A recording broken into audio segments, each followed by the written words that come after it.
Muy buenos días, queridos amigos, buenos días, familia de la fe. Les saludo con la paz del Señor y qué bueno poder encontrarnos una vez más para poder compartir el mensaje de la palabra de Dios.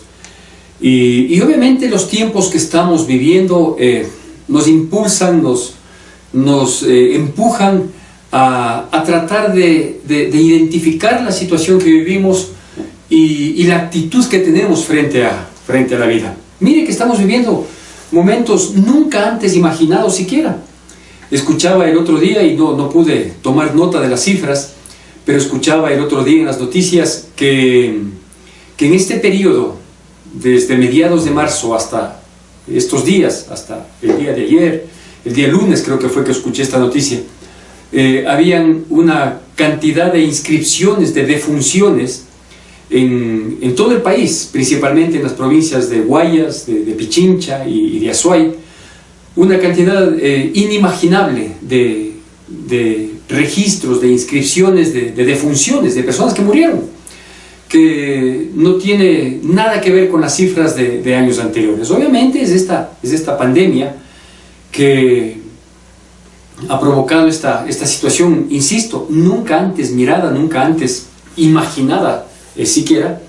Y esto me llevaba a pensar que, bueno, quienes podemos quizás con un poquito más de sensatez apreciar las circunstancias que estamos viviendo, podemos decir cosas como que todos sabemos que en algún momento vamos a morir, excepto que Cristo venga, y ahí hay un proceso diferente para quienes estemos con vida. Pero lo más probable es que algún rato muramos, ¿sí? Entonces la muerte es un hecho real que todos la esperamos. El problema es que no se puede advertir ni el tiempo ni el modo en que lo vamos a hacer. Tanto es así que efectivamente hemos visto, por ejemplo, algo que tampoco resulta muy lógico, aunque la tendencia de nuestro pensamiento humano es así. ¿Y me refiero a qué? A que nosotros pensamos que las personas más proclives a morir son las personas que están en edad mucho más avanzada, ¿no es cierto? Y eso, digo, tiene una lógica, ¿sí? Pues las personas con mayor edad se vuelven más frágiles. Se les ha dicho también en estas circunstancias que estamos viviendo que son una población vulnerable, y obviamente por el desgaste propio del cuerpo humano, por su dificultad inclusive en ciertos movimientos, están más proclives a fallecer. Pero no es así, ¿no es cierto? Hemos visto siempre, y en este tiempo mucho más, que precisamente esa población, los adultos mayores, por ser vulnerables, pues quienes han tenido el favor de Dios de que alguien les cuide, están bien. Pero hemos visto personas que han fallecido, que han interrumpido sus vidas, personas de distintas edades, inclusive de gente que uno puede decir, vea, tenía mucho más por delante, ¿no es cierto? Así que esto me llevó a pensar, a meditar. Se volvió hasta una preocupación en mi vida, el hecho de saber qué pasaría si nosotros pudiéramos advertir nuestra partida, ¿no es cierto? No sé qué tan bueno sería saberlo o no, pero ¿qué pasaría si pudiéramos advertir nuestra vida? Es decir, nuestra partida, nuestra muerte. Es decir, si nos dieran un plazo, ¿sí? Decir, mira, de aquí a 30 días, ¿sí? O de aquí a X tiempo, se va a terminar la oportunidad que tuviste de vida. Todas las oportunidades dentro de la vida se terminan. ¿Qué haríamos? Yo no sé cómo, no digo solo cómo reaccionaríamos, sino ¿qué haríamos? Yo quiero comentarle, o contarle, o leerle una porción de la palabra de Dios, de una experiencia de un hombre, que tuvo esta noticia, que Dios, obviamente, el dador y dueño de nuestras vidas, le mandó a decir a través de un profeta, ¿sabes qué? En 3 días tú vas a morir, así que arregla tu casa, pon en orden tu vida, ¿sí? Permíteme entonces comenzar con este texto bíblico que se encuentra en el segundo libro de Reyes, capítulo 20, segundo libro de Reyes, capítulo 20, y le voy a dar la lectura de la palabra de Dios apenas de los 3 primeros versículos. Segunda de Reyes, capítulo 20, Le pido por favor con atención y con reverencia a la palabra de Dios. Si hay quienes nos siguen también con la palabra, sea a través de un libro como es la Biblia, o a través de un aparato tecnológico, por favor sígame mientras hago la lectura, y en la pantalla aparecen los versículos que vamos a dar lectura. Y dice así: en aquellos días Ezequías cayó enfermo de muerte, y vino a él el profeta Isaías, hijo de Amós, y le dijo: Jehová dice así: ordena tu casa, porque morirás y no vivirás. Entonces él volvió su rostro a la pared y oró a Jehová y dijo: te ruego, oh Jehová, te ruego que hagas memoria de que he andado delante de ti en verdad y con íntegro corazón, y que he hecho las cosas que te agradan. Y lloró Ezequías con gran lloro. Bueno, quiero tomar como punto de partida estos 3 primeros versículos y contar un poquito un antecedente de esta persona, de este rey Ezequías, rey de Judá, de este tema que lo he denominado cada día como si fuera el último. Cada día como si fuera el último. ¿Qué pasaba con este hombre? El antecedente, es decir, el capítulo anterior del que acabamos de leer, estos 3 primeros versículos, dice que el rey Ezequías estuvo amenazado de ser invadido, él y su territorio y su gente, de ser invadido por el rey de Asiria, el rey Sennacherib. Había mandado varios emisarios para amenazarle, pero más que los emisarios y que las amenazas, el temor mayor que tenía Ezequías es de que el rey de Asiria, de tiempo atrás, había venido dándose fama, porque efectivamente así era la realidad, de haber derrotado a todas las naciones que él quiso conquistar. A todos. Conquistó a todos a quienes quiso, acabó con todos, arrasó con todos. Y obviamente después de un currículum de tanta victoria como conquistador, llegar a la puerta de Jerusalén y decirle a Ezequías: tú eres el próximo, pues no era nada bonito, ¿no es cierto? La cosa es que sí hubo temor, hubo un estrago fuerte en el pueblo en general, porque inclusive el pueblo oía estas palabras amenazantes del rey de Asiria, del rey Sennacherib y de sus emisarios. Y Ezequías, como era un hombre bueno, como era un hombre temeroso de Dios, como era un hombre que hizo lo recto ante los ojos de Jehová, pues él buscó auxilio y mandó a consultar muchas de sus inquietudes con el profeta Isaías, que era la voz autorizada de Dios para la época, ¿sí? Y Ezequías le responde, le dice: tú tranquilo, Dios te va a ayudar. El rey Sennacherib no va a entrar siquiera a Jerusalén, más bien Dios va a poner por un lado un rumor en ellos para que tengan temor y se vuelvan, y por otro lado Dios va a hacer la batalla por ti. El resultado de aquella voluntad de Dios para cuidar de Judá y cuidar de Ezequías y de todo el pueblo fue que murieron 185,000 asirios. Imagínense, 185,000 asirios murieron. Y eso me pone a pensar, ¿no es cierto? Un ejército tan conquistador y tan victorioso y exitoso en sus conquistas como el rey de Asiria de aquel entonces, que había venido arrasando con toda nación que se le cruzaba. El rey de Judá y el reino de Judá no tenía una condición humanamente hablando como para resistirle siquiera, ¿sí? Y quizás menos para enfrentarle y vencerle. ¿Qué es lo que la lógica humana nos decía? Pues lo que la lógica decía es que efectivamente el pueblo de Dios, el pueblo de Judá, con su rey, eran los siguientes en la lista de derrotados del rey Sennacherib. Pero las cosas no pasaron así, ¿no es cierto? Más bien Dios salió al encuentro, Dios peleó la batalla, y los que se pronosticaban como vencedores terminaron siendo vencidos. 185,000 asirios murieron en aquel entonces. Pero más allá de eso, de acuerdo a la lectura oficial de nuestro compartir de esta mañana, dice que le visitó el mismo profeta Isaías a Ezequías después de este triunfo ¿sí? Que les otorgó Dios por mano propia, le visita y le dice: tú has enfermado de muerte, ¿sí? Y vas a morir. Así que arregla tu casa porque ya no vivirás, sino que morirás. Punto. Siguiente versículo dice la palabra de Dios que él se dio la vuelta su rostro hacia la pared y oró a Jehová. Y termina diciendo el versículo 3 que él lloró delante de Dios.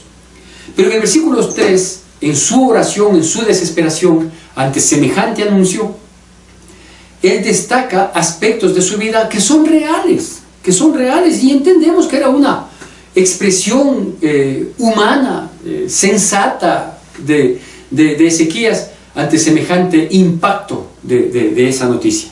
Él dice: Señor, yo he andado en ti en verdad, con un íntegro corazón, y he hecho todas las cosas que te agradan. Imagínense entonces, aquí hay algunos aspectos que hay que destacar frente a una realidad que nosotros la estamos viviendo, una realidad que es de parte de Dios, una realidad que no depende de fraguarla nosotros, no depende de que nosotros proyectemos nuestras vidas hasta ciertos puntos.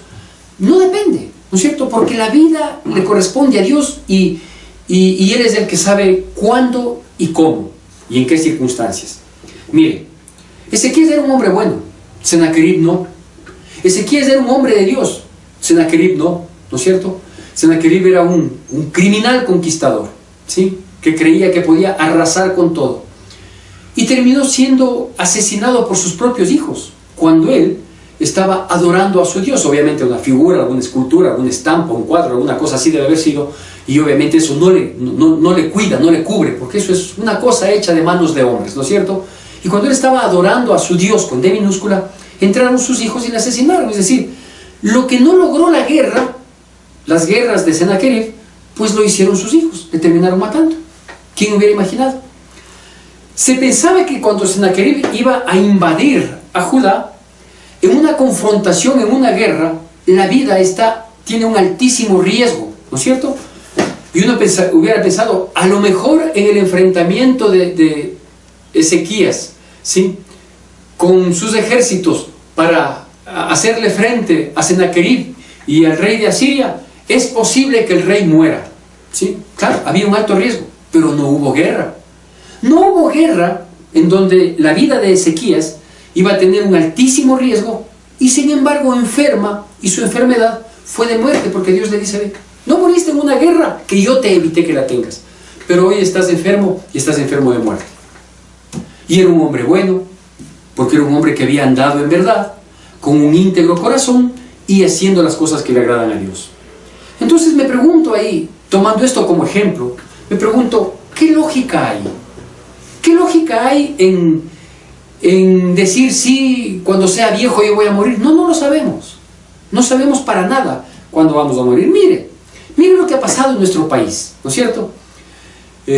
Una persona, días atrás, posiblemente unos 15 días, no recuerdo con exactitud, pero creo que quienes vivimos en este país y miramos las noticias sabrán a qué me refiero, o a quién me refiero. Una persona estaba fugando del país en una avioneta. Estaba fugando del país porque entiendo que había alguna orden de detención por alguna causa judicial. No corresponde en este momento hablar de ese tipo de cosas. Nada más me refiero a la noticia, ¿sí? Primero, es un hombre joven, ¿sí? Cuando uno está joven piensa que no va a morir. Circunstancias del momento hace que esta persona estaba fugando en una avioneta y esta avioneta se accidenta. Normalmente los accidentes aéreos son totalmente trágicos, es decir, cobran la vida de todos sus ocupantes. Esta persona estaba fugando del país. Hay un accidente aéreo y no muere.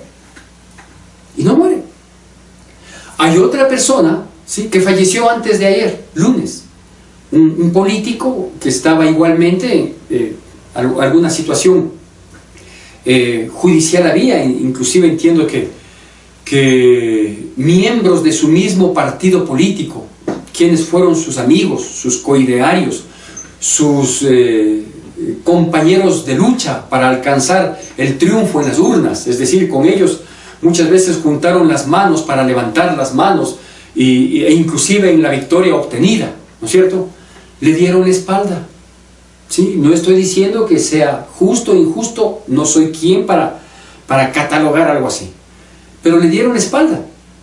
Y él se le presentó una denuncia, estaban haciendo unas investigaciones, entiendo que llegaron a ponerle un grillete electrónico, y antes de ayer falleció, con un infarto. Un hombre que inclusive fue una gloria del deporte nacional, porque fue un seleccionado del Ecuador, ahora estaba cumpliendo situaciones políticas desde hace algunos años, y falleció. Insisto, ¿qué lógica hay? ¿Qué lógica hay? No hay ninguna.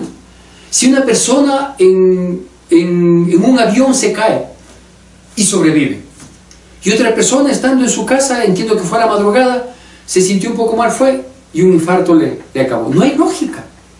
Es por eso que me he permitido llamar a esta charla, a esta exhortación, más bien le podríamos decir, más que una charla, más que una prédica, es que cada día como si fuera el último. Cada día como si fuera el último. Porque nadie tiene comprada la vida, nadie sabe cuándo va a terminar con esta vida, ni sabe en qué condiciones, como para poder advertir o, entre comillas, asegurarnos la vida hasta la edad que estimamos querer tenerla. Nadie lo puede hacer así. Es más, la misma palabra de Dios, y voy a darle lectura de estos versículos que igualmente saldrán en la pantalla. La misma palabra de Dios nos muestra algo.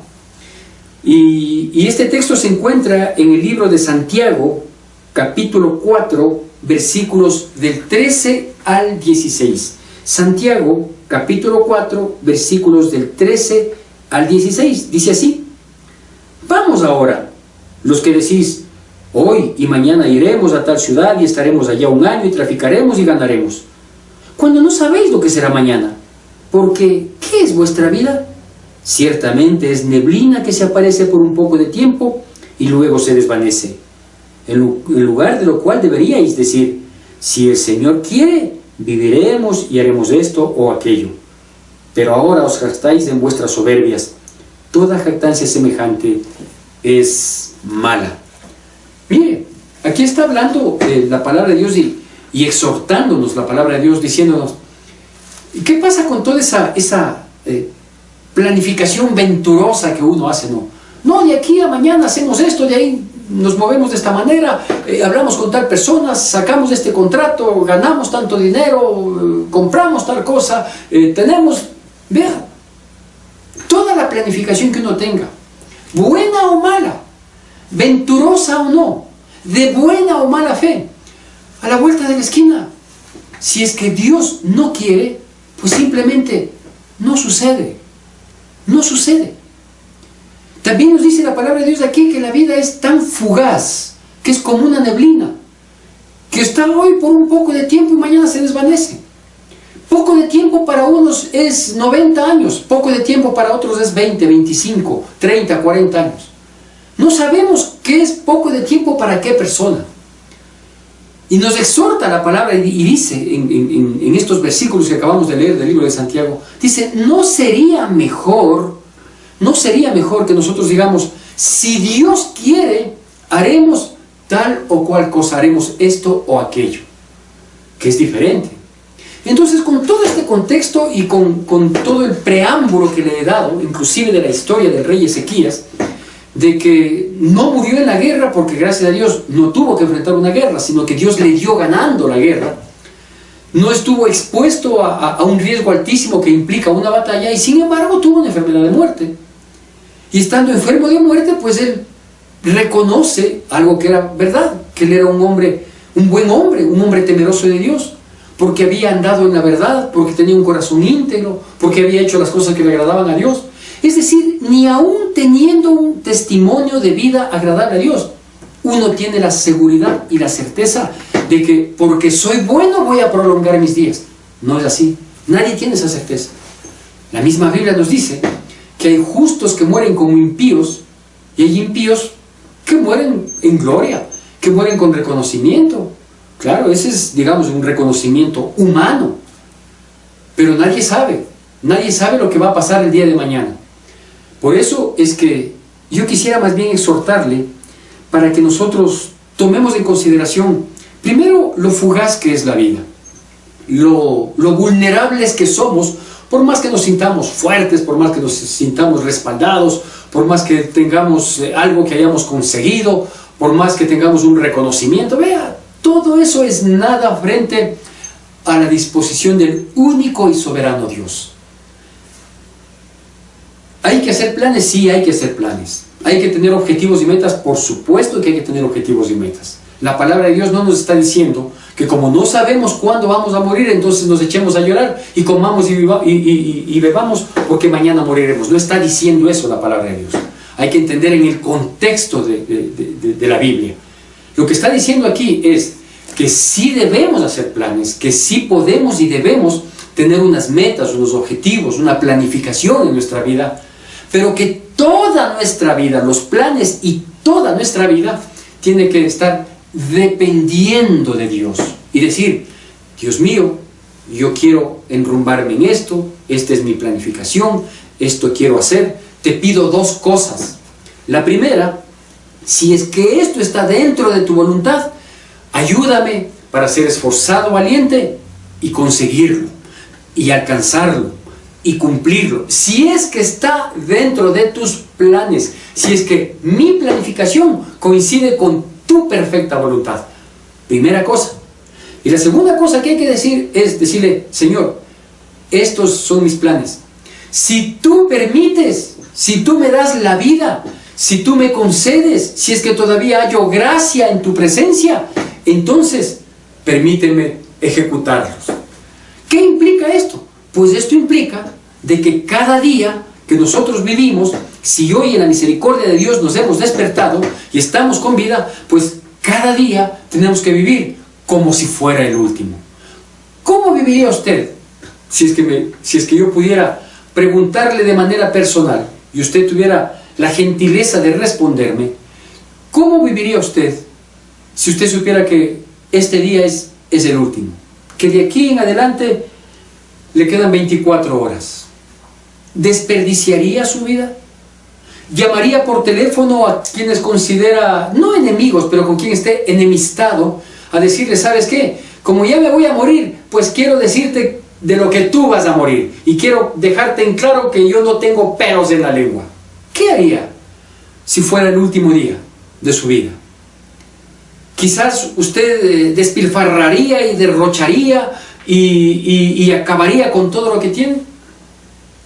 ¿No haría tal vez lo que hizo el rey Ezequías? La historia de él fue diferente. Yo nada más me detuve en los 3 primeros versículos del capítulo 20 de Segunda de Reyes. Pero él hizo algo. Él dice que lo primero que hizo fue orar a Dios. Dice, él volvió su rostro hacia la pared y oró a Dios. Y le dijo: Dios mío, no me imaginaba esto. Pero ahora que veo que sí, que soy vulnerable, que mi vida es una neblina, te pido que me perdones, que me ayudes. Permíteme localizarles a todos mis amistades con quienes rompí lazos. Permíteme ponerme a cuentas con todo. Déjame decirles a mis hijos que les amo. A mi esposa que me perdone por todas las barbaridades que hice. Quizás quisiera devolver lo mal obtenido. En fin, ¿no es cierto? Porque vean, yo quiero que seamos súper honestos y bien claros. En todo hay que ser honesto, pero frente a situaciones tan críticas como esta, que es la vida, ¿no es cierto? Que la vida que hoy estamos y mañana no sabemos. Hay mucha gente que dice que no cree en Dios. Hay muchísima gente. Mientras más pasa el tiempo, yo he oído, antes no era así. Antes, por último, cada quien decía: yo creo en Dios a mi manera, que es una barbaridad. Pero al menos decía, tener un Dios, aunque sea su propia mente, sus propios principios, sus propios parámetros. Pero eso demostraba que algo de espiritualidad había, o a lo mejor era espiritismo también, no sé.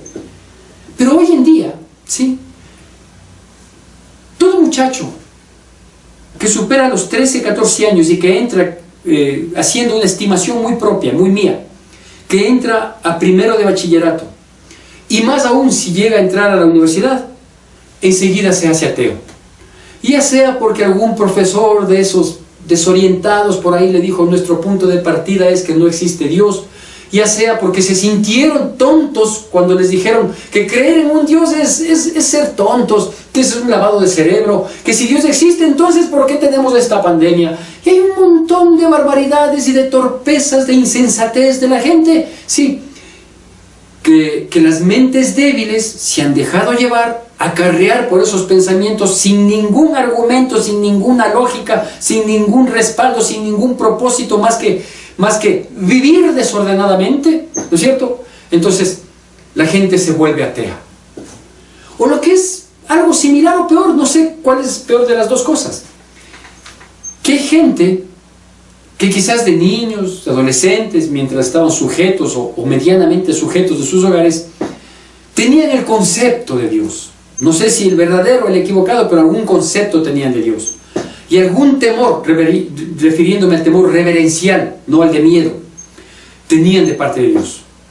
Y en algún momento encontraron una novelería, por ahí una doctrina media rara, una doctrina media falsa, una que les daba lugar a que puedan dar rienda suelta a sus apetitos, y aparecieron doctrinas, y aparecieron creencias, o aparecieron estas ideas de que Dios no existe.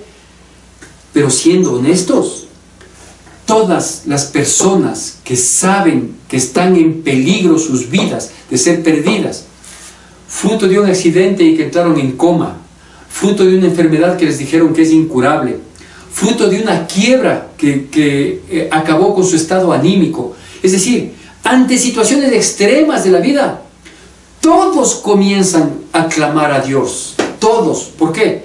Porque es obvio, es algo instintivo que está guardado en nuestra mente, en nuestro corazón, en lo más profundo de cada ser humano. Está guardado la idea de un creador. ¿Por qué? Porque nosotros somos creación de Dios, nosotros no somos el resultado de la coincidencia, no somos el resultado de una explosión, no somos la evolución de una cucaracha, por favor. Por eso es que a la postrimería de nuestras vidas, sí, cuando vemos que estamos en el extremo de nuestras vidas, sea anímica, sea emocional, sea físicamente, sea financieramente, clamamos a un Dios o predisponemos nuestro corazón para saber si es que hay ese Dios que alguna vez hablé, que alguna vez reproché, que alguna vez escarnecí. ¿Por qué? Porque somos creación de Dios. Y como creación de Dios, nuestro espíritu, lo más profundo de nuestro ser, en un momento clama a nuestro Creador. Sea que conozcamos o no conozcamos esta bendita palabra, clama a nuestro Creador en el momento de angustia, en el momento límite de nuestras vidas. Grandes filósofos les pasó eso. Toda una vida escribiendo sus doctrinas, sus creencias, sí, totalmente anti-Dios, totalmente ateos. Y en las postrimerías de su vida se volvieron a ese Dios. ¿Por qué esperar una tragedia? ¿Por qué pensar que algún rato Dios puede martirizarnos advirtiendo nuestra vida y diciéndonos: tienes 24 horas, tienes un mes, tienes 30 días, tienes un año? Una persona que tenga la salud, la vida, que se sienta fuerte, con proyectos, todos de viento en popa, que le diga: tienes un año. Terrible.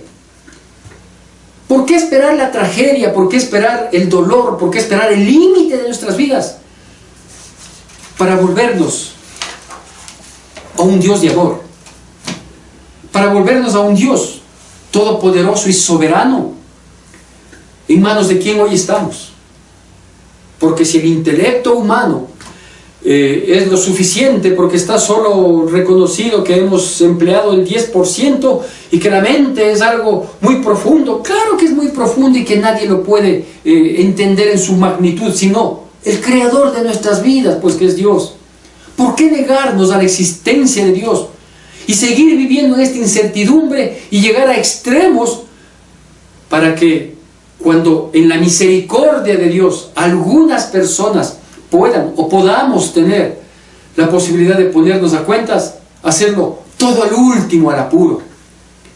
Cuando podemos ser felices el tiempo que nos resta, ¿cuánto? No sé, pero felices.